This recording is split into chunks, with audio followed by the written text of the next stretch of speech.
Good morning. It's about 6:24, day 2 of daylight savings, so it is still dark. I drop off my wife at work. Gonna try with the light on this time because last episode it was pretty dark. And I read an interesting tweet this morning when I woke up. And it was about this guy who's I guess he's a trader. I'm not quite sure exactly what he is. Maybe he's an investment guy. And he said that in October of 2021, I mean, he must be a technical analysis guy because the writing was on the wall. You know, if you're someone who keeps track of technical analysis and just overall sentiment and how the chart's set up, you kind of know when things are getting a little toppy. It's just, I mean, you don't know. No one knows anything really, but you just kind of can sense you know that the market can go in a direction. Doesn't have to, but you just kind of see that it does go in a direction. Some people, they have more confidence than others, but in actuality, no one really knows. But anyway, he said that in October of 2021, he liquidated his entire father's 401k and just put it all into cash. Which in hindsight, genius move, right? Genius move in hindsight. And he says that, he goes on to say that, traders, stock traders and anyone who trades pretty much is ruining other people's 401ks. And I just thought, well, that's interesting. That's an interesting way to put it. When traders make up 91% of the, retail traders make up 91% of the action. Retail traders would be people like you, people like me from a personal standpoint, not a professional standpoint. And the other 9% are really institutional investors, people who are like big corporations. So then I thought, well, isn't that what the market is? The marketplace is just a whole bunch of traders coming together and buying and selling stocks. So then, early in this video, we get to the main point. What should you do, right? I mean, because if you can't take advantage of the marketplace in that aspect, right? If you have a 401k, for example, should you be invested in stocks? Yes. Why, yes, you should. But should that be all you have? No way.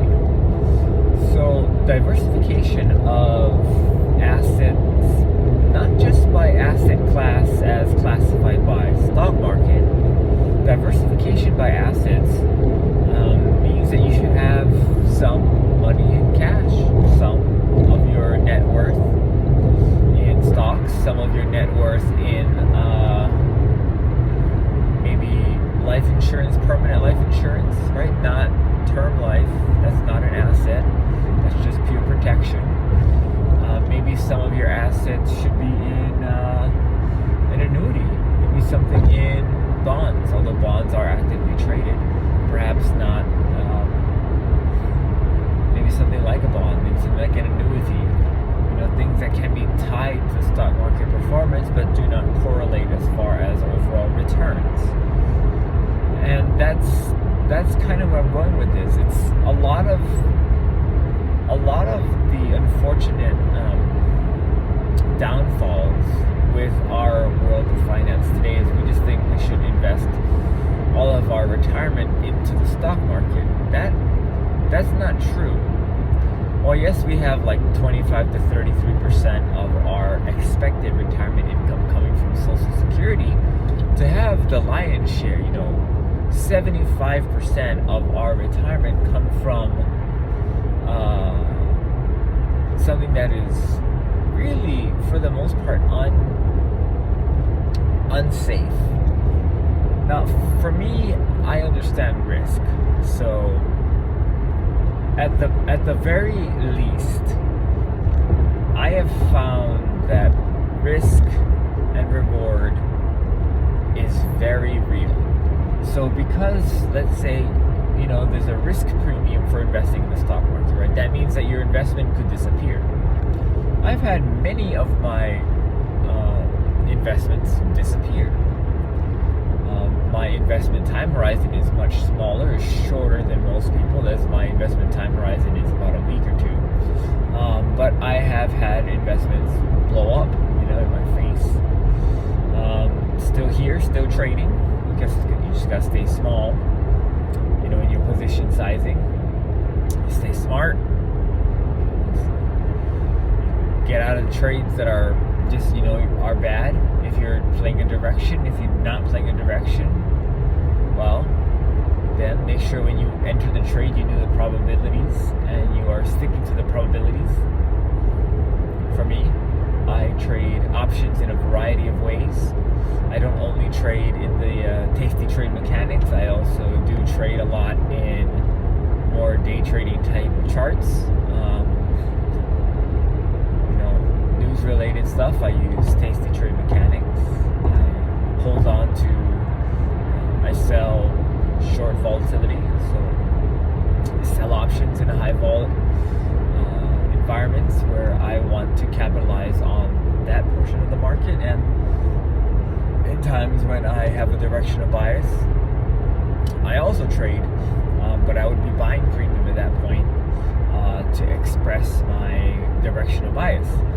But for most people, that even just that those last, I don't know, 4 sentences, no idea, right? And to be honest, if I wasn't 37 and have a bachelor's degree in finance and have spent 8 years in financial planning, all that jive, I honestly probably wouldn't be doing that. I probably would be listening to my financial planner, who would be telling me to invest all my money into the stock market, in a 401k, an IRA, a Roth, then a brokerage account, right?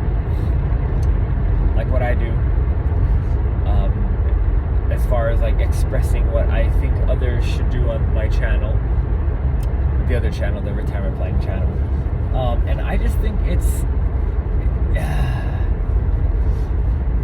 there's one thing that you learn, right, when you invest a lot and when you trade a lot, especially if you trade a lot. Maybe investing not so much. When you trade a lot, you understand that there's a ton of risk out there. Like the last 2 months, I would say, the beginning of 2021 or 2022. Oh geez, from the beginning of 2022, it's been a rough downward market, and I had to reposition a lot of my mental mindset on the fact that we've entered a market that's choppier. We're not going up. The trend is down, and when the trend is down, it's a lot choppier, just because of the volatility of down moves in a lot of companies. I forget what the technical term is, but just understand that there's something called positive drift. What that means is every year, the stock market usually goes up.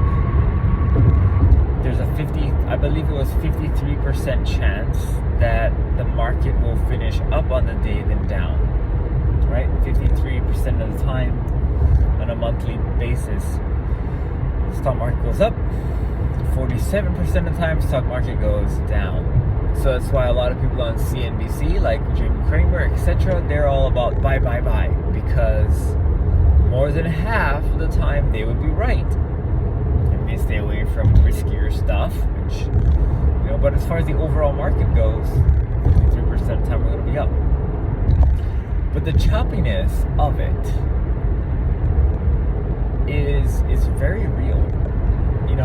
We have 1 standard deviation, 2 standard deviation type moves quite often now.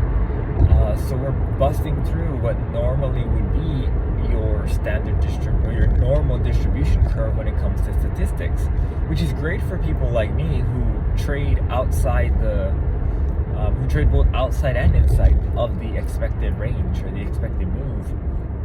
But I understand these things, and I understand that high-flying stocks like DocuSign, stocks like Neo, Nvidia, all those type of stocks, they are risky. It's just because Nvidia is in your household inside of your computer, whether you knew it or not, doesn't solidify its place in your stock portfolio. Some people would disagree. I, for one, definitely like Peter Lynch's investment approach to invest in what you know. But that doesn't guarantee anything. None of it does. And none of it does. The fact that you lost a couple $1,000s in Las Vegas Sands or win over in Las Vegas doesn't mean that the stock's going to go up because you made a charitable donation to those casinos. So no one knows, and that's the hardest part about trading and investing and putting your money into your 401k and keeping it there. Which is why I think for income that you need, income that you rely on for food, clothes, utilities, mortgage if you still have one, rent. That type of money should be in something that is guaranteed. Guaranteed, whether it be through life insurance, taking out loans, guaranteed, whether it be from, annuities, or just having money in the bank. I don't like that idea of having money in the bank, but if that's what it takes, that's kind of what you need. For a lot of people, that conversation will never be had. And unfortunately, because people do have a tendency to overspend and undersave, those strategies aren't really part of their financial outlook, because you as in this person, you would need the alpha that the stock portfolio would generate to make our models run nicer, right? Because if you don't, well, then I'm only going to show you rainy day and bad news. So for a lot of people, it's just education. And to take it 360 back to the beginning of the video where I talked about the guy who tweeted, he said that the vast majority of people who are investing in the 401ks, they just don't know.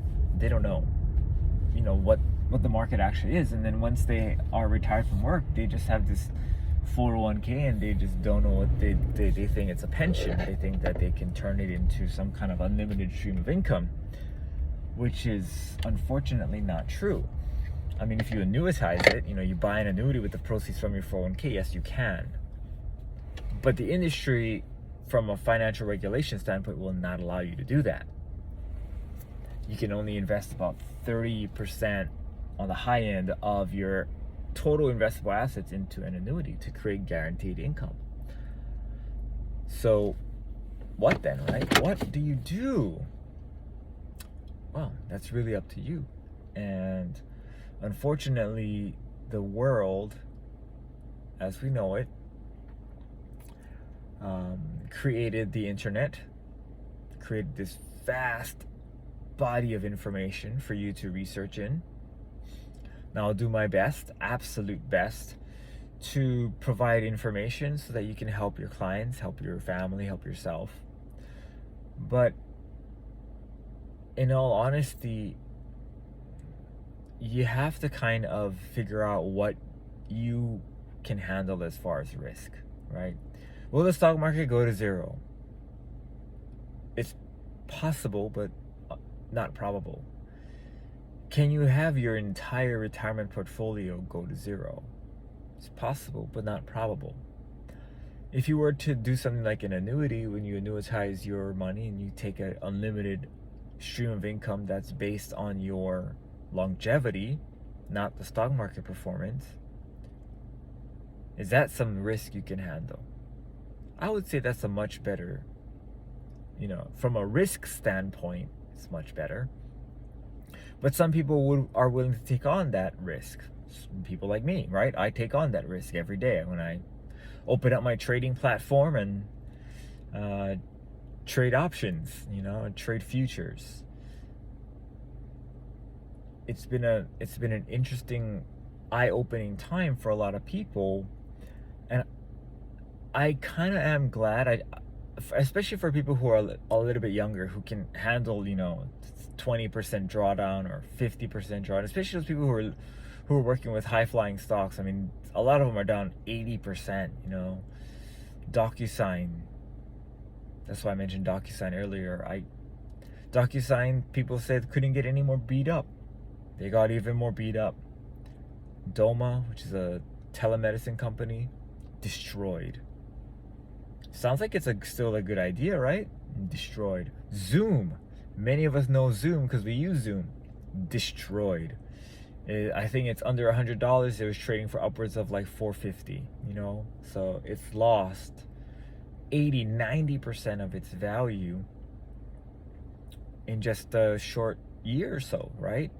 So you can get destroyed in the stock market. It doesn't matter. There's nobody, no stock market, no financial media outlet that's gonna save you and say, well, because you bought in at 450, losing 80% of your value, that wasn't in the cards. That wasn't supposed to happen. Here's to make you back whole with what the perceived risk at the time was.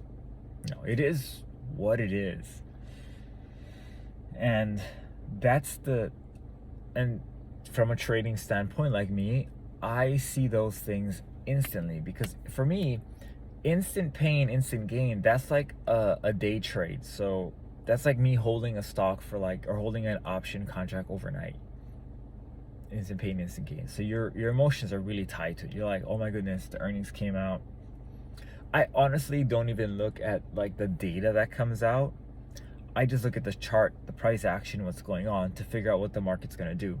A lot of times it doesn't matter if the company met expectations. It doesn't matter. What matters is the direction, which is the only thing that traders can trade, which is great for people like me who trade, because I look for volatility, and then when volatility comes, you have to figure out which direction it's going to go. A lot of what I do on the longer term side, the 2-week side, is taking a look at volatility and figuring out if we've reached some kind of a volatility height, because volatility is one of the only stock market indicators that is mean reverting, which means that it will normally, if it's above its normal distribution, it will go back down. I mean, just because the market is the market, having extreme outlier moves is extremely outlying. It's rare. So for you to have multiple outlying moves in a short cluster period of time, that's normal. But it will revert at some time. The issue is how long you can remain in the market to be holding on to short volatility. That's the part that kills you. I don't even know where I was going with this, but as far as how I think that a lot of people, like I said, providing resources, it depends on you and how you want to take your clients, and how your clients, if you're a client, how you want your money to be managed. As much as I invest tons of my money into the stock market, that's because I personally can take on a lot of risk. But when I recommend things to people, I'm far more conservative, probably more conservative than you would think, coming from someone who day trades. And it's primarily because I understand risk.